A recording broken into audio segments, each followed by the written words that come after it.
Pardon me for the weird programming today. I know that this is very unusual for me to do 4 videos in a day. I know it's very unusual to, the news show that I did earlier today was a little weird. I know that, but I think it was really good. Did you have a chance to see it? I'll put the card up later.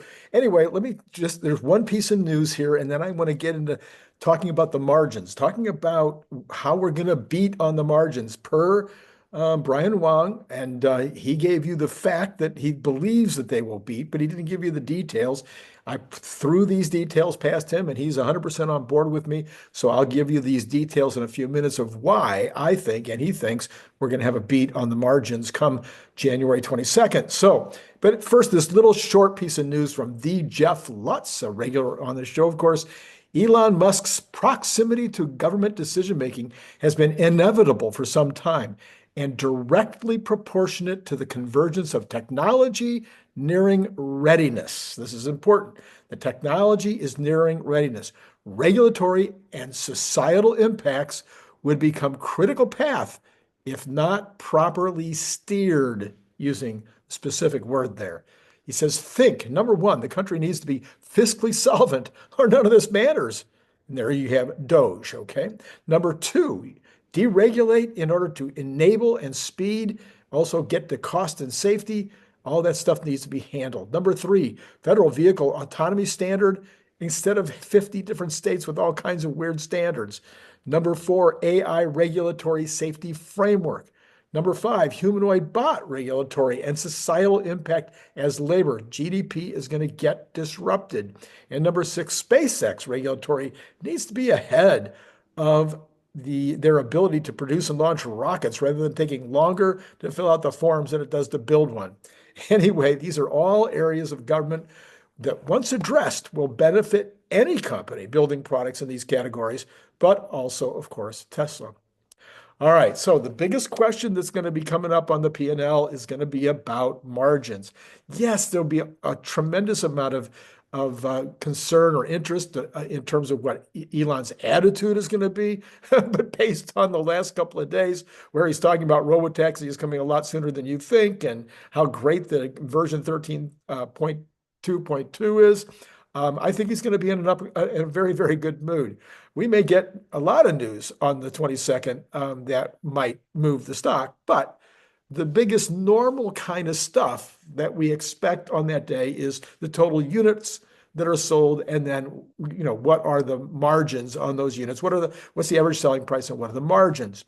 So the other day, Brian Wang says, look, he thinks we're going to have a beat on margins, maybe even over 20%, which would be, believe me, a big blowout and which would send the stock up.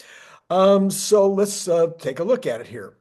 If the margins fall down to 17 or lower, well, that would be a bad sign, right?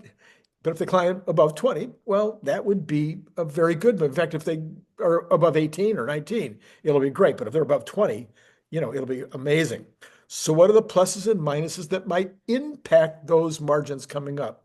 First of all, you have the average selling price.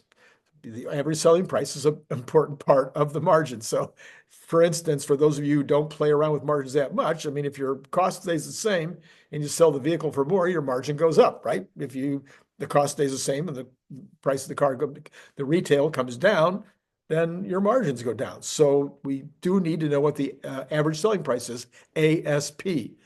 So what are the impacts on selling price that are likely to affect those margins? We have a lot of vehicles right now being sold with low interest rates. That is the same as lowering the price. That's where that comes out of.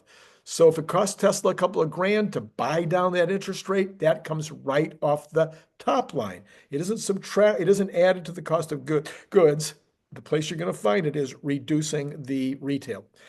Obviously, any other discounts of the price do the same thing. So whatever kind of discount it might be, those come off the top line. Now, we had a lot of price cutting and interest rate help in the third quarter too. So I'm going to posit that the average selling price is not going to change much. There might be some impact from the lower cost of some Cybertrucks as the 80,000 version rolled out, but that's going to be kind of a small feature. So the average selling price might drop a tiny bit, but I don't think it's going to be material. All right. That's optimistic, but that's my view. What about those referral monies that you have been earning? Maybe you haven't been. Are the free church supercharger miles that were offered or any other kind of incentives like that that Tesla uses?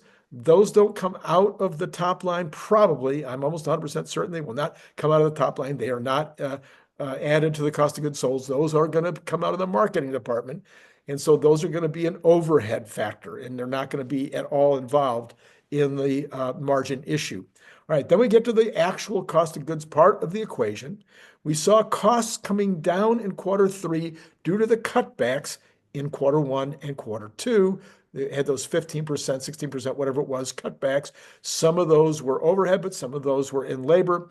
And so we did see some advantages there in terms of both the margins, which were surprisingly up, as well as the overhead, which was surprisingly was very good. Now, there might be some continued help with regard to that in the next fourth quarter, but it might be about the same, but we've also had a little bit of increases in labor costs, the actual per hour costs that might offset any advantages. So we could get a little bit of margin reduction as a result of that. Now we have increasing numbers of batteries coming from the 4680 line. Apparently, maybe it's getting very close to completion, the four lines that are in place. And so the ramp on those should filter down to lower costs on the Cybertruck. And the Cybertruck should also benefit from cost declines just as it continues to ramp up and up and up.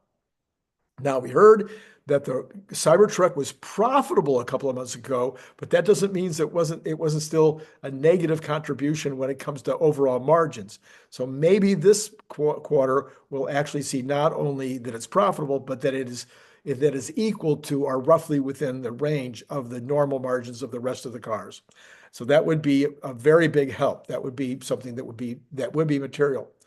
Now, total vehicle output being up substantially over Q3, that's going to have a big impact on margins.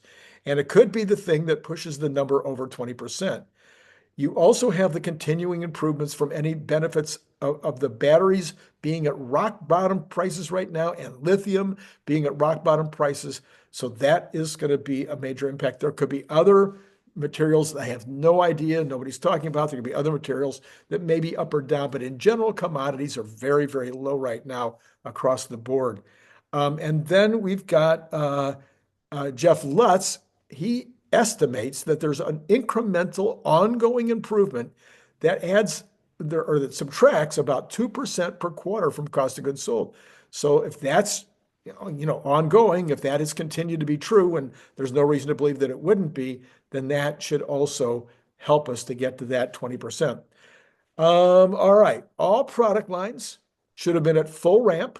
I mean, I think even the Cybertruck at this point probably is at full ramp. Doesn't mean there won't be additional cost savings as we continue to make more and more of them, but I think they should be fully ramped at this point.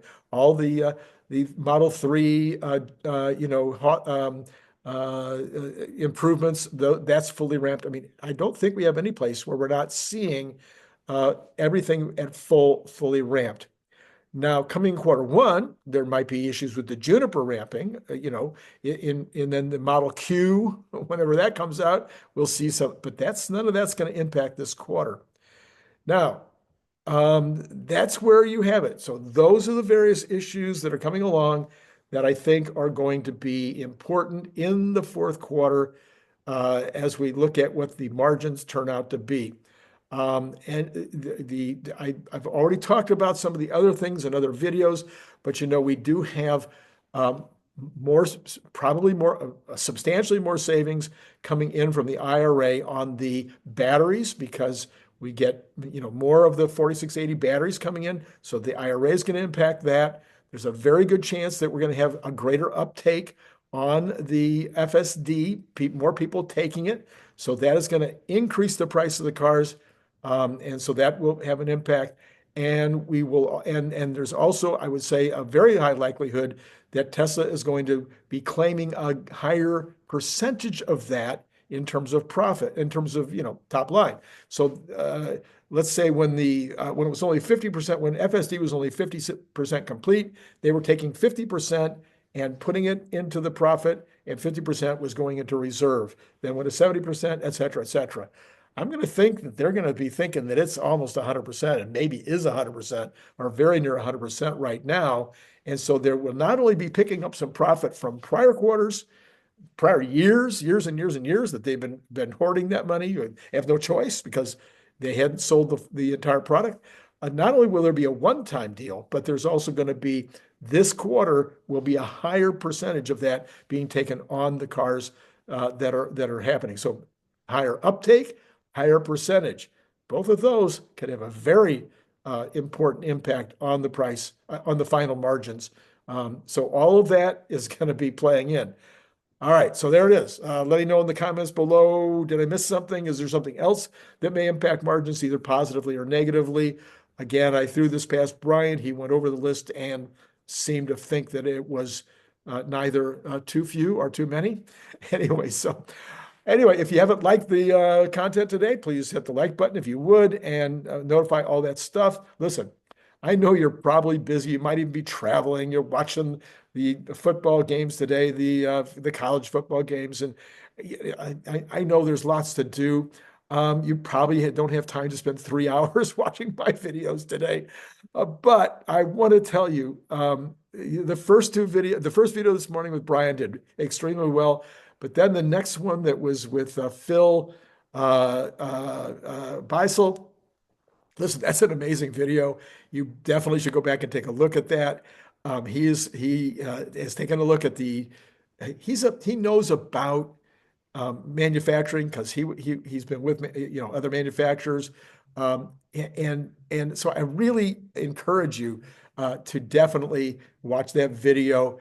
And he has some ideas with regard to the use cases for Optimus that I had not really thought through. Then you've got the next one, and that was a video that I did about Elon's imagination and how a lot of analysts don't have that much imagination. A lot of pundits don't have enough imagination to be able to see what's going to happen in terms of the TAM on Optimus, or even with regard to full self-driving and with regard to robotaxi. And so when they're making their decisions about what they think the value of the stock is right this minute, they're not taking any Optimus or any FSD or any future uptake, higher uptakes on FSD or any robotaxi into consideration. So this video, I think you'll find it to be extremely valuable in terms of how you look at not only the stock, not only the company, but also the way that Elon Musk thinks. Because, I wrote that book, The Elon Musk Method. Anyway, that's what I got for you today. I'll put both of those cards up from earlier today. Tomorrow, we will have a normal show. Brian Wang in the morning. We'll be doing another piece that you definitely want to watch. And then we'll have the regular Monday morning show, which happens on Sunday night. That'll be tomorrow. And I think those are the only two shows I'm going to do. I mean, I got a lot of stuff right now on my mind that I probably should do 3 shows tomorrow, but we'll see how that all works out. I want to watch football too, All right, that's all I got for you right now. It's been great talking to you. I got to find this button to turn it off. There we go.